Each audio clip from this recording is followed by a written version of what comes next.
সুপ্রিয় দর্শক, আসসালামু আলাইকুম। আপনাদের সবাইকে স্বাগত জানাচ্ছি এখনকার আলোচনায়। আপনাদের সঙ্গে আছি আমি সিরাজুল ইসলাম। দর্শক, ইরান হরমুজ প্রণালী থেকে টোল কালেক্ট করার জন্য আইআরজিসি টোল কালেক্ট নামে একটি জাহাজ হরমুজ প্রণালীতে রেখেছে। হরমুজ প্রণালী দিয়ে যে সমস্ত জাহাজ চলাচল করছে তাদের কাছ থেকে টোল কালেক্ট করছে এই জাহাজ। আমেরিকা যখন ইরানকে বলছে হরমুজ প্রণালী সম্পূর্ণ উন্মুক্ত করে দিতে হবে এবং কোনো টোল কালেকশন করা যাবে না, তখন আইআরজিসি এই ব্যবস্থা নিল। এরপর সে চমৎকার খবর হচ্ছে যে কাতার কিন্তু ইরানের এই টোল কালেকশনের প্রতি প্রাথমিক সমর্থন জানিয়েছে। এপাশে আইআরজিসির একজন শীর্ষ পর্যায়ের কর্মকর্তা, তিনি হচ্ছেন ব্রিগেডিয়ার জেনারেল ইয়াদুল্লাহ জাওয়ানি। এই ভদ্রলোক বলেছেন একদম সুস্পষ্ট করে, ডোনাল্ড ট্রাম্প যখন ইরানের উপরে প্রচণ্ড রকম চাপ সৃষ্টি করছে, চুক্তির ভাষা আরও শক্ত করছে, তখন তিনি বলেছেন আমেরিকাকে খারাপ চুক্তি করতে হবে অথবা তার চেয়ে খারাপ চুক্তি করতে হবে। তার মানে হচ্ছে ইরান আমেরিকার শর্তে চুক্তি করবে না, আমেরিকাকে ইরানের শর্তেই চুক্তি করতে হবে। সুপ্রিয় দর্শক, এই বিষয়গুলো নিয়েই এখন আলোচনা করব। আশা করি আপনারা সঙ্গেই থাকবেন। একদম সহজ করে যদি বলি, হরমুজ প্রণালীর ম্যাপ আপনাদের নিশ্চয়ই এতদিন মুখস্থ হয়ে গেছে।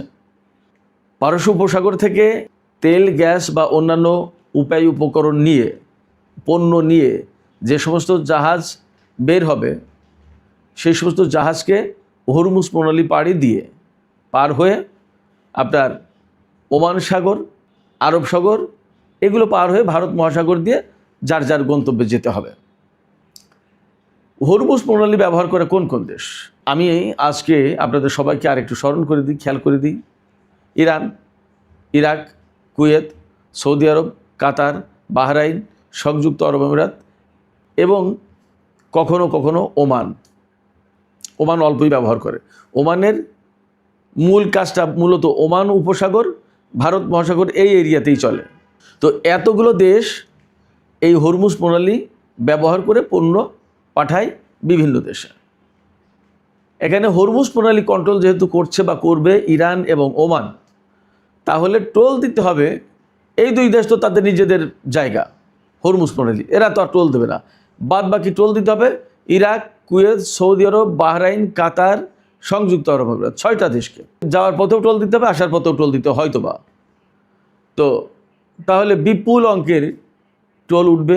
আমরা শুনেছি প্রাথমিকভাবেই যে প্রতিটা জাহাজ থেকে ব্যারেল প্রতি যদি $1 করেও টোল নেওয়া হয়, তাহলে যে জাহাজে 20 লাখ ব্যারেল তেল আসছে, সেই জাহাজ থেকে $20 লাখ টোল আয় হয়ে গেল, ইনকাম হয়ে গেল।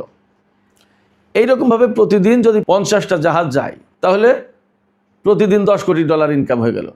এর যদি একদম সিম্পলি 50-50 ভাগ করে নেয় ইরান এবং ওমান, তাহলে একদিন $5 কোটি এক এক দেশের ইনকাম। তো এই নগদ সুবিধা এতদিন ছেড়ে দিয়েছে ইরান, এখন আর দিতে চাইছে না। এবং এখানে আমি আপনাদেরকে আরেকটু নিশ্চিত করি যে ইরান এবং ওমান এখন যে টোল আদায় করার চেষ্টা করছে, এটা শুধুমাত্র টাকার দিক তাকিয়ে না, নগদ ডলারের দিক তাকিয়ে ব্যাপারটা তা কিন্তু না, এটা তো একটা অংশ বটেই। ইরান তো বলছে যে আমেরিকা এবং ইসরায়েল কেন তার উপর যুদ্ধ চাপিয়ে দিল, এর যে ক্ষয়ক্ষতি হয়েছে তারা কি দেবে? যদি তারা না দেয়, তাহলে তারা এই ক্ষয়ক্ষতি কোথা থেকে উদ্ধার করবে? ফলে টোল আদায় করবে, এটা একটা বিষয়।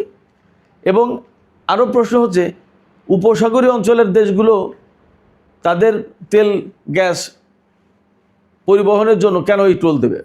এ প্রশ্ন কিন্তু আসতে পারে। এর জবাবে বলা যাবে যে এই উপসাগরীয় দেশগুলোর ভূমি, মাটি, ঘাঁটি, বন্দর, আকাশপথ ব্যবহার করে যেহেতু ইরানে হামলা চালিয়েছে, তার মানে এই সমস্ত দেশ পরোক্ষভাবে ইরানের হামলার ব্যাপারে আমেরিকাকে, ইসরায়েলকে সহযোগিতা করেছে।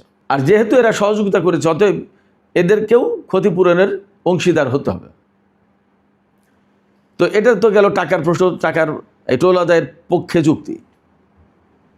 কিন্তু সবচেয়ে বড় যে লক্ষ্য অর্জন করতে চায় ইরান এই হরমুজ প্রণালীতে জাহাজ চলাচলে কন্ট্রোল আরোপ করে, সেটা হচ্ছে জাহাজ চলাচলের নামে যেন আমেরিকা এবং ইসরায়েল এই অঞ্চলে অবাধে চলাচল করতে না পারে, অস্ত্র ব্যবসা যাতে এই অঞ্চলে চালাতে না পারে, যাতে এই অঞ্চলের কোনো ঘাঁটিতে আমেরিকা নতুন করে জাহাজে করে অন্তত অস্ত্র না আনতে পারে, আর ইরানের বিরুদ্ধে নতুন করে সামরিক ঘাঁটিগুলোকে প্রস্তুত করতে না পারে অস্ত্র সজ্জিত করে।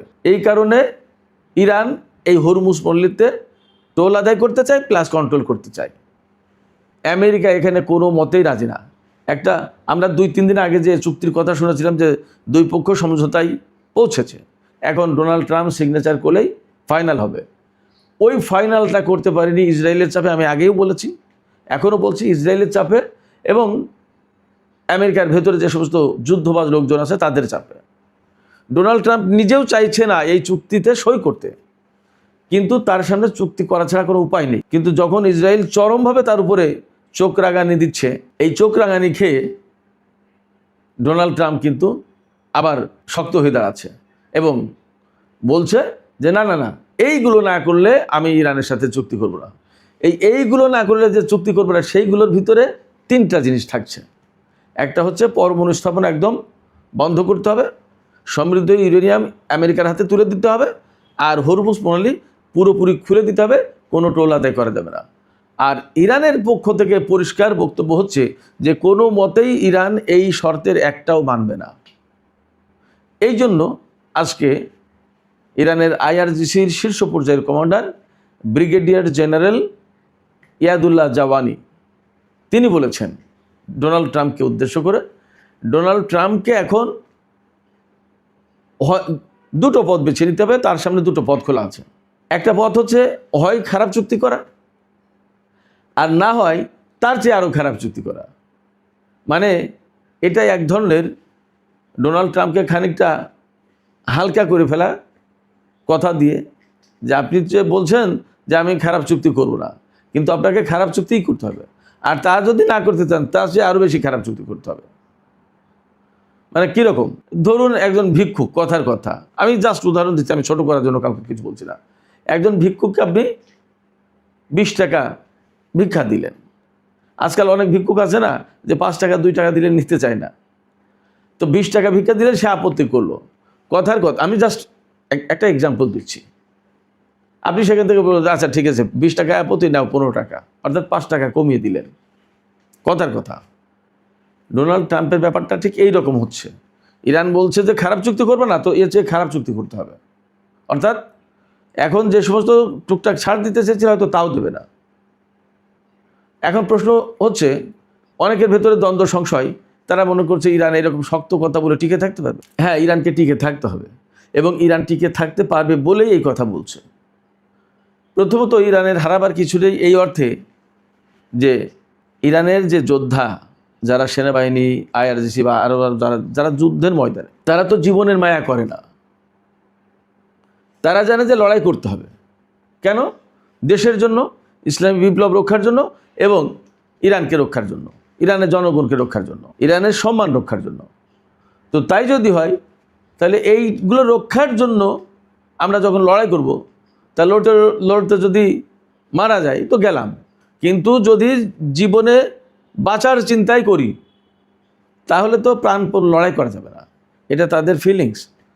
ফলে যারা যোদ্ধা ময়দানে, তারা কিন্তু মৃত্যুর ভয় করছে না, মৃত্যুর ভয় একদম উপেক্ষা করছে। তো যে ব্যক্তি মৃত্যুর ভয় উপেক্ষা করে তাকে কিন্তু পরাজিত করা যায় না। সেক্ষেত্রে ইরানের বিশাল সংখ্যক যোদ্ধা রয়েছে। এই যোদ্ধাদের প্রায় সবারই ফিলিংস, মনোভাব একই রকমের, যে আমরা জানি লড়াই করতে হবে দেশের জন্য, মানুষের জন্য, দেশের সম্মানের জন্য এবং ইসলামী বিপ্লব রক্ষার জন্য। তাহলে জীবনে তোয়াক্কা করার কোনো প্রয়োজন নেই। আমরা তার কিন্তু প্রতিফলন দেখেছি। ইরানের সর্বোচ্চ নেতা থেকে শুরু করে শীর্ষ পর্যায়ের বহু সংখ্যক কর্মকর্তা, মিনিস্টার, বিজ্ঞানী, তারা জীবন দিয়ে দিল অকাতরে, পালায়নি। ফলে ইরানের যারা যোদ্ধা তারা কিন্তু একইভাবে একই পথ অনুসরণ করে লড়াই করবে। এদেরকে হারানো খুব কঠিন ব্যাপার। যে ব্যক্তি প্রাণপণ লড়াই করে তাকে লড়াইয়ের ময়দানে হারানো খুব কঠিন ব্যাপার। আর যে মনে করে আমি বাঁচবো আবার যুদ্ধ করব, তাহলে তার জন্য ঝামেলা। জীবনের মায়া যার আছে তার জন্য যুদ্ধ করা কঠিন। আমরা 40 দিনের যুদ্ধে দেখেছি, 12 দিনের যুদ্ধেও দেখেছি। ফলে ইরান এই জায়গায় পিছিয়ে আসবে না। যখনই পিছিয়ে আসছে তখন ডোনাল্ড ট্রাম্পকে ইরান চোখে চোখ রেখে বলতে পারছে, হয় খারাপ চুক্তি করেন আর না হয় এর চেয়ে খারাপ চুক্তি করেন। পথ আপনার সামনে দুটো, কোনটা বেছে নেবেন আপনি ঠিক করেন। আর আপনি যদি ঠিক না করতে পারেন, সময় নেন, ঠিক করেন, ততদিনে হরমুজ প্রণালীতে টোল আদায় চলতে থাকুক। কোন জাহাজে টোল আদায় হবে? টোল আদায় হবে IRGC টোল কালেক্ট এই জাহাজে। সুপ্রিয় দর্শক, এখনকার আলোচনা এখানেই শেষ করতে চাইছি। আপনারা যারা সঙ্গ দিলেন এতক্ষণ তাদের সবাইকে অনেক অনেক ধন্যবাদ। তবে যাবার আগে আপনাদের কাছে জানতে চাই যে ইরান যে বলছে খারাপ চুক্তি করো, না হয় এর চেয়ে খারাপ চুক্তি করার জন্য প্রস্তুতি নাও, আপনাদের দৃষ্টি থেকে মনে হয় যে ইরান আসলে এই ঘোষণা বাস্তবায়ন করার মতো ক্ষমতা রাখে? আপনাদের মতামত কমেন্টে জানাতে পারেন। আর ভিডিও ভালো লাগলে লাইক, কমেন্ট, শেয়ার করবেন এবং চ্যানেলটি সাবস্ক্রাইব করে সাথেই থাকবেন। দর্শক, আপনারা সবাই অনেক অনেক ভালো থাকুন। আল্লাহ হাফেজ।